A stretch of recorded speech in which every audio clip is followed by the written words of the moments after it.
నేను ఒక చిన్న జోక్ చెప్దాం అనుకుని ఈరోజు, ఆ జోక్ ఏదో మర్చిపోయాను. ఆ జోక్ ఏంటంటే 350 సంవత్సరాలు బతికిన ఒక యోగి. ఇప్పుడు విన్నారా?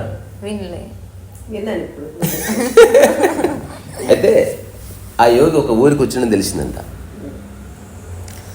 సో ఆయన దగ్గరికి మెడిసిన్ దొరుకుతుంది, ఈ రకమైన ధ్యానం చేసి ఆయన ఇచ్చే మందు తింటే అన్నేళ్ళు బతుకుతాం అని ప్రచారం ఉంది. తండోపతండాలుగా జనాలు పోతున్నారు.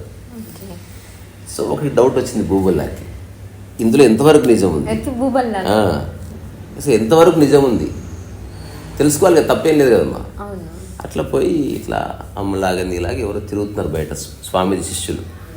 బాబు ఇట్రా అమ్మ అంటే వచ్చింది, చెప్పు అంటే స్వామీజీ 350 years అయిందండి ఆయన పుట్టి అన్న తర్వాత మరి నిజం ఎట్లా తెలుస్తుంది, మాకు ప్రూఫ్ ఏది, దానికి ఆధార్ కార్డు ఉందా, డాక్యుమెంటేషన్ ఉందా అంటే ఏమో నాకు తెలియదు, నేను జాయిన్ అయ్యే 200 ఏళ్ళు అయింది.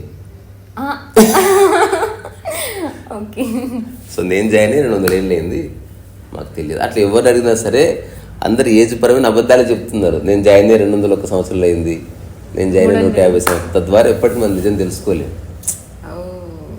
అంటే ఒక 10 మంది కలిసి ఒక విషయాన్ని ప్లాన్ చేస్తే ప్రపంచం నమ్మే అవకాశం ఉంది. అర్థమైనా? ఏమర్థం చెప్పు.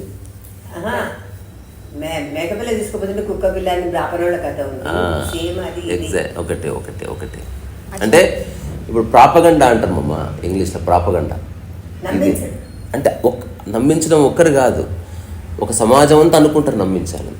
ఇప్పుడు ఏదన్నా రియల్ ఎస్టేట్ ప్లాట్లు అమ్ముతున్నప్పుడు ఇట్లా చేస్తారు, అందరు అద్భుతంగా 10 మంది అదే చెప్తారు. నీకు చెప్పడంతో ఇంతమంది చెప్పారు కాబట్టి నిజమని మనం అనుకోవడం అన్నమాట. ఇంతే.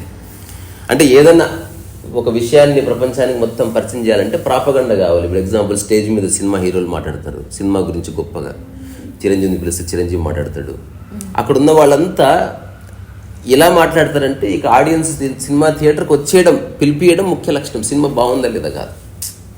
ఇప్పుడు సినిమా తీసినావు మళ్ళీ చెప్పడం ఏంది అంటే నీలో ప్రాపగండ లేదనుకో. ఇప్పుడు నేను బుక్ రాసిన, ఏ సెలబ్రిటీతో దాన్ని చెప్పించలేదు, ఇది చాలా మంచి పుస్తకం చదవండి మీరు, పేపర్లో యాడ్, ఈ పుస్తకం చదవకపోతే మీ జీవితం వృధా అని ఇట్లా నేను ఏం వేయించలేదు. జస్ట్ పుస్తకం రాసిన, అయిపోయింది, బాధకథం. సో ప్రాపగండా అనేది లైఫ్లో ఉంటే ఏమన్నా జరుగుతుందని చెప్పడానికి చిన్న కథ. అది కథ కావచ్చు, లేదా జోక్ కావచ్చు. నిజంగా ఇట్లా జరిగిండొచ్చు కూడా. చాలా మంది పెద్ద లేడు తెలుసుకోలేవు. అదే చెప్తున్నా నీకు, తెలియదు ఎప్పటికీ. ఎందుకంటే మిగతా వాళ్ళందరూ కూడా అట్లే చెప్తున్నారు. ఇప్పుడు నీ దగ్గరికి వస్తే మా స్వామి 350 years కరెక్టే, మరి నువ్వెప్పుడు జాయిన్ అయినా అంటే నేను జాయిన్ అయ్యి 250 ఏళ్ళు అయింది, నాకు తెలియదు, అంతకుముందు తెలియదు నాకు. అప్పటికే ఆయన చాలా ఏజ్ ఉండే. ఇంకెవరి దగ్గరకు పోతే నేను జాయిన్ అయ్యి 150 ఏళ్ళు అయింది. అసలు ఎవడు 60-70 ఏళ్ళ గురించి చెప్తూనే లేదు.